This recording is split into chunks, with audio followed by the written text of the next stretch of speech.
Todd, welcome. Thank you.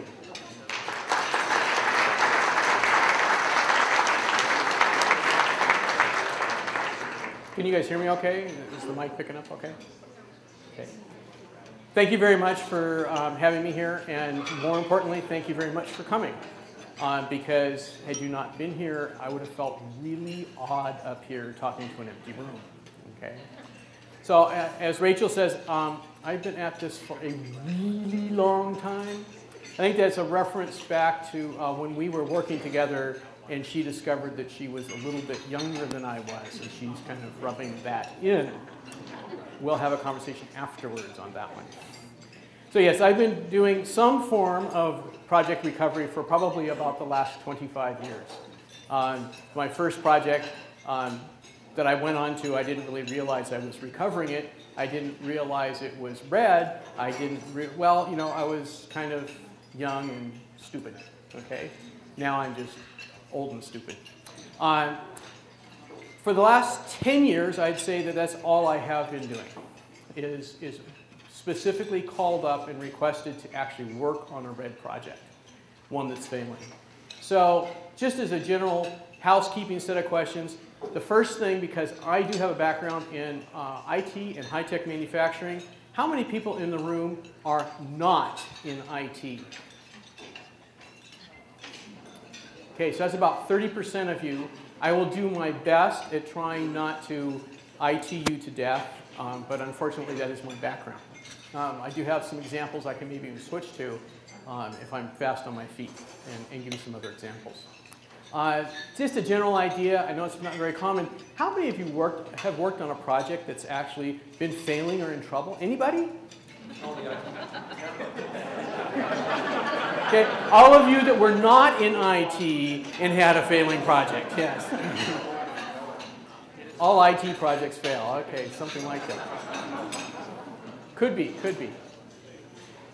So before we actually get moving too far along, the first slide here is going to be talking about what is red. I've already used the term 4 or 5 times. Some of you raised your hand, said you were on a red project. Do you know what that means? What is the definition? Somebody raise your hand and give me an idea. What's a red project? Yes, sir. It is basically either out of scope, over budget, or off schedule, or any combination thereof. Okay, so scope, schedule, and budget, it's kind of somewhere out of whack in that respect. Okay? So yeah, that's basically the whole point is something is out of control. But it's subjective. Every single company is different. So it could be that a given parameter like scope or timeline or budget or something like that has a set of parameters on it. If it's plus or minus 10%, that parameter is yellow. If it's plus or minus 15%, then that parameter is red. If I have 2 parameters that are red, then maybe the project's red. And that is, in general, most companies I go to, the definition that they use. But there are different definitions at every company. Sometimes they actually do a specific thing on not budget, but on resources. Do I have the people that I need? And they pull that out and specifically highlight that as an issue. Project success. Now, is this a trick question? Okay, he just said what was failure, now what's success? What's success? Anybody? Come on. Thank you. I got a straight man up here who gave me just the line I wanted, which is, it's on time, it's on schedule, and it's within budget. Is that really true? It's when the customer's happy. Okay? Did I provide value? There's another factor in there, and that is based on scope, schedule, and budget. Is it just that initial, or is it after all the change requests that get put in there? If the change requests were before the fact change requests, that shows that I'm actually managing the project right. There is going to be change on the project. If all of a sudden the scope is out of kilter or something's out of whack and I don't have any change requests out there, then I got a problem, right? So I need to be able to provide value, and I measure those 3 items after all the change requests are counted. We're going to do a recovery. We're going to talk about recovery in here. So what is a recovery success? What is the key component of a recovery? Anybody got an idea? See, the questions get harder as I go down through. Okay. Bring it back into scope, bring it back. But if we think about it, what actually has happened is if the project's in trouble, it's going to be somewhat hard to bring it back into its original scope. So we're going to have to do something. We're going to have to alter that scope. So basically, we're starting a brand new project. That is critical. You cannot have a project be recovered and say it's that same old project. You can't carry those negative variances around, and you can't carry the negative attitudes, because everybody is going to be looking at that project and saying, oh, you were on that project. I know you. Okay. And that takes the team morale and just drops it through the floor. So you actually have to go and make sure that people understand that this recovery is going to be a success. It is going to have to be looking at a definition of a new project. Okay, so what is the part of the recovery that we're interested with? Do you like the graphic? Okay, I spent hours making that graphic, so yeah, okay. So what we have is we have a project and it's failing. There's a key component to that project. Notice how it starts out green and it gradually goes to red. That's how all projects fail. Projects do not fail overnight. Yes, there can be natural disasters and things like that that can cause a lot of problems, but we throw that into the force majeure clause of the contract. In general, a project slowly goes bad. Management may say, hey, this was just great last week. What happened this week? That's because management wasn't watching or listening.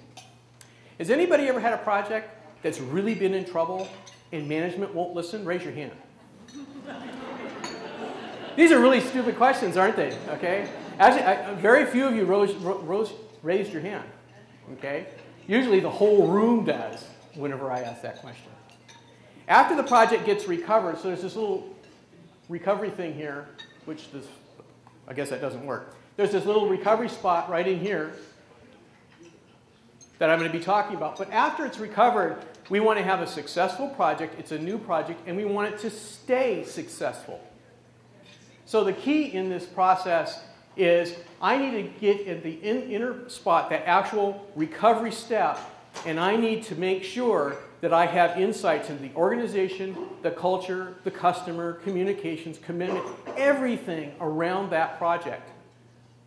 Because what my experience has said is when a project fails, only about 30% of that problem actually lies in the project.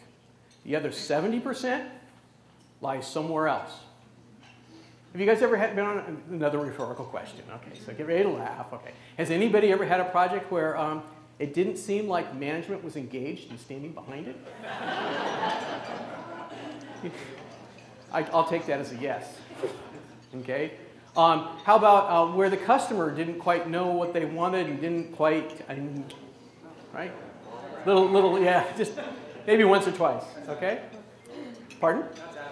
That's well. If you notice down here at the very last bullet, appropriate methodology. Okay, we're getting there. Thank you very much. All these straight people up here have to start hitting up quarters or something in a little bit. The key is whenever I look at each one of these items, I have to put together some sort of corrective action to fix it. If I don't put together corrective action, then that green bar out at the end is not going to stay green. It's going to start drifting a little yellow and a little red. It's just not going to be pretty. So what is involved in that recovery process? There's 4 steps in a recovery. At times, come on guys, how many boxes are there? Somebody's supposed to say, geez, Todd, there's 5. Can't you count? Okay. There's 4 steps to recovery, but the very first one is you have to realize there is a problem. Back to the question, how many times you've been on a project and management hasn't said that there's a problem yet? It's not until they actually have that realization. I can't ask how many of you guys are in one of the 12-step anonymous groups, right? because they're anonymous. So, you know, I always wish I could do it. I can say I'm in one of those anonymous groups. I'm in Al-Anon. That's the group that's affected by all the people around me who are drinking. Okay? I cannot get into that 12-step process until I actually have realization that I am being affected and I'm not in control of that. Same thing here. You cannot correct a project until management, somebody upstairs, realizes there's a problem and it needs to be corrected. Then you can move forward. When you move forward, there's 4 steps to it. See, I was right. I can't count. There's audit, where I actually audit the project and analyze the data that I accrue during the audit. I negotiate out a solution. Negotiate? Why do I have to negotiate? Anybody got an idea? I couldn't quite hear, but it's because you got something different you're going to end up with, so you got to negotiate this thing out. And really, as a recovery manager, you end up being a mediator in this process. Then you execute whatever that plan was. That execution has 2 steps. 1, implement the corrective actions, make things smooth, and then restart the project on a new plan.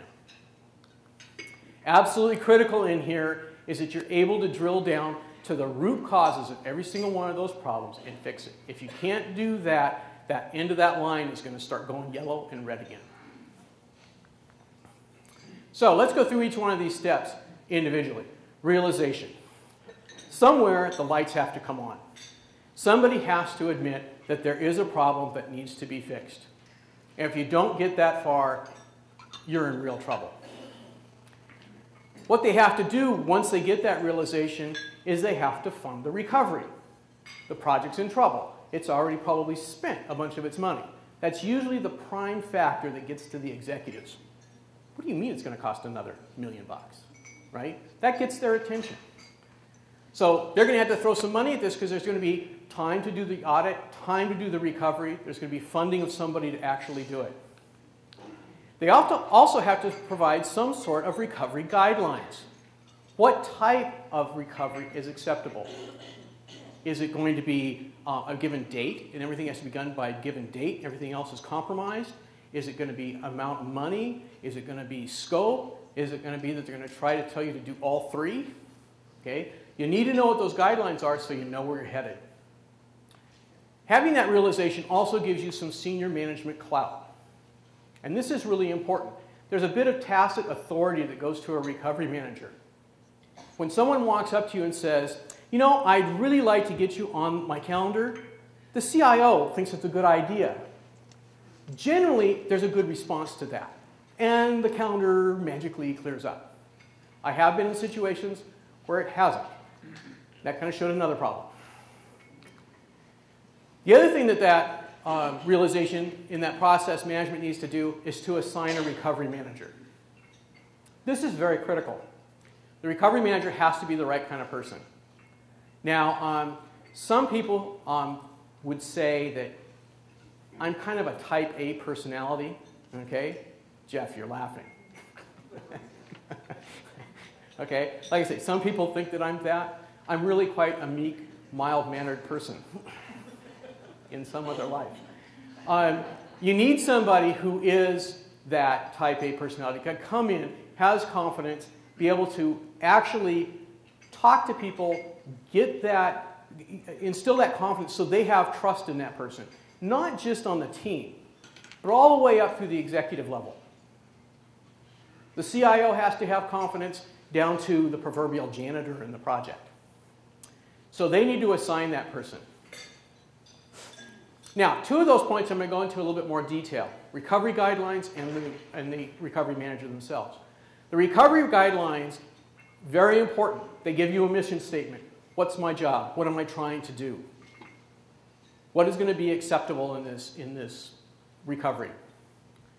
They also redefine the triple constraints. Whatever those triple constraints were to begin with, they aren't valid anymore. Something else has to be put in place. Somebody has to say, this is what I'm really trying to do.